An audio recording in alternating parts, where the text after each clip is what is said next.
Imagine the meeting of the world's largest river and the ocean. You would think of a calm, almost silent encounter. But at the mouth of the Amazon River, something completely different happens.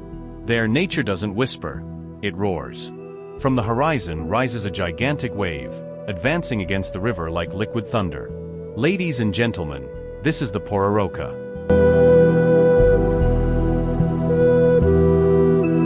The Pororoca is not just a wave, it's a reverse engineering event of nature that happens twice a day during high tides.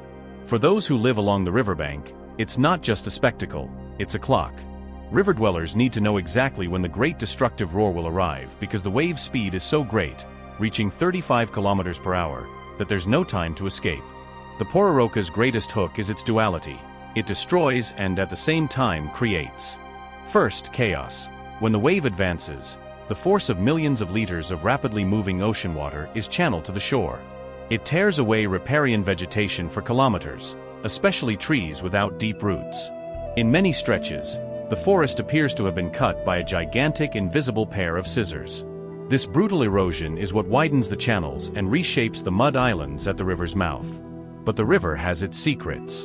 The Pororoca tidal bore carries with it a colossal amount of sediment, mud, and nutrients that are stirred up from the bottom of the estuary. All this mud is deposited in other areas, creating new islands and sandbanks. What the wave takes to one place, it returns to another. It's a constant process of construction and deconstruction of the Amazonian landscape. The impact extends to aquatic life. The Pororoca, by violently mixing the saltwater of the ocean with the freshwater of the Amazon, creates an environmental shock that affects the migration and reproduction of fish. But, ironically, it also brings resources with it.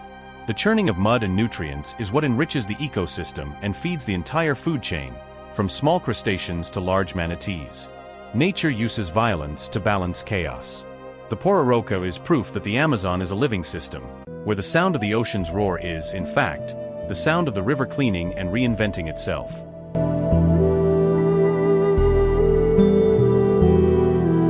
But what creates this great destructive roar?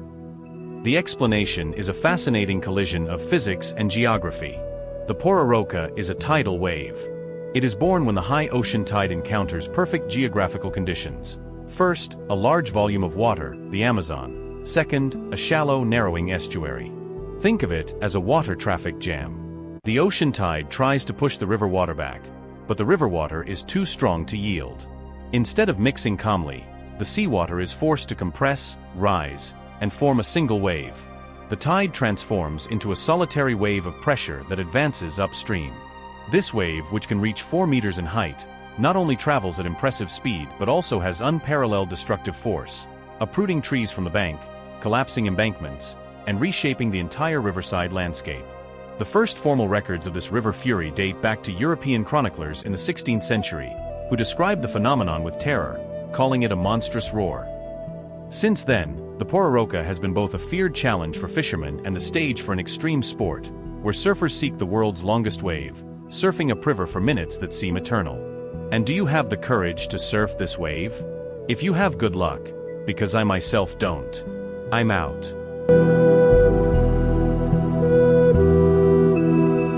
The name, in the Tupi language, literally means Great Destructive Roar. And the description is perfect. Twice a year, the force of the Atlantic Ocean tides collides so violently with the gigantic volume of fresh water flowing from the Amazon that the river, for a brief and chaotic moment, begins to rush backward. This wave, which can reach 4 meters in height, literally a tsunami without tectonic encounters, and advance at a speed of more than 30 kilometers per hour, knocks down trees, reshapes the banks, and carries with it the unmistakable sound of nature's roar. It is one of the greatest surfing spectacles in the world, and the greatest proof that, in the Amazon, the river refuses to die in the sea, preferring to fight. In the next few minutes, we will unravel this mystery. What causes the Pororoca? How does it change the lives of the people who live near its rivers? Can you imagine a wave advancing at 30 kilometers per hour, tearing through the jungle and carrying with it the sound of thunder that lasts almost an entire hour? This is the reality at the mouth of the Amazon River, a phenomenon that only the magnitude of our continent can generate. Where exactly does this happen? We are in the Marajo Bay and in the rivers that flow into the Atlantic Ocean, such as the Araguari and the Capim, in the states of Amapá and Para. This is the meeting point of the colossal volume of fresh water that the Amazon River discharges into the sea with the force of the ocean tide. And the Pororoca is most intense during two periods of the year, the new and full moons of the equinoxes in March and September, when the gravitational attraction of the sun and moon reaches its peak. The Pororoca phenomenon transcends physics. It enters into culture, folklore, and surprisingly, sport. For the riverside communities that live along the affected rivers, the Pororoca is treated with a mixture of profound respect and practical fear. It is not a force to be faced lightly, but rather an entity to be observed and respected. The knowledge of when the wave will arrive is ancestral, passed down from generation to generation, as the life of the entire community depends on this prediction. For them, the Pororoca is not just the tide, it is the roar of the monster that demands silence and caution.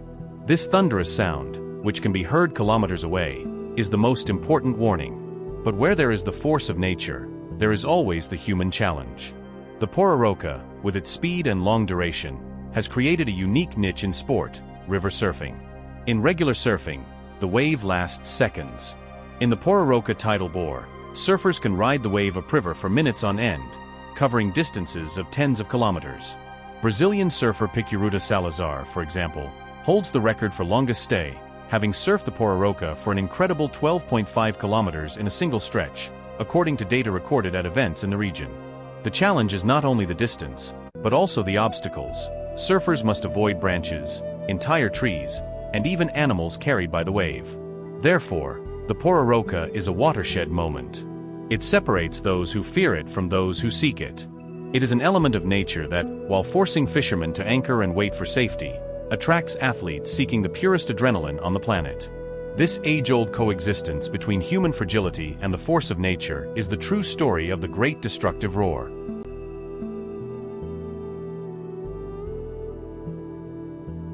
The Pororoca phenomenon is definitive proof of the raw power of the meeting between the Amazon River and the Atlantic Ocean. It is not merely a physical anomaly, it is a pillar of the Amazonian ecosystem. The giant wave, while destroying, simultaneously renews life by dredging sediments and nutrients from the riverbed, enriching the floodplains and feeding the vast biodiversity. It is the force that shapes the landscape, the clockwork of riverside life, and the ultimate challenge for the surfer. In the end, the Pororoca teaches us two things.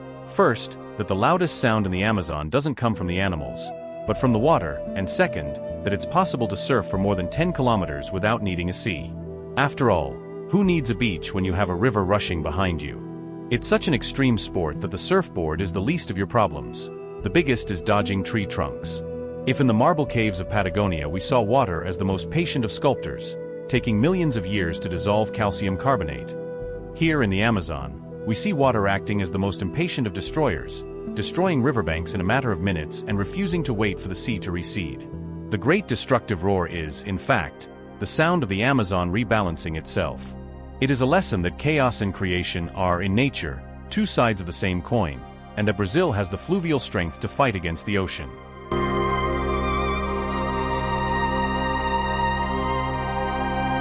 And so we come to the end of another adventure.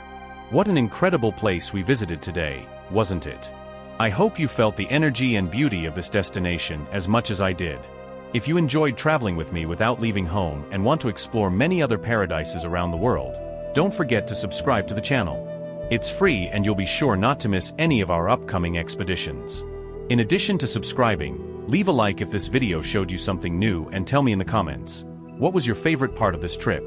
Or what place would you like to visit in our next destination? Until the next video.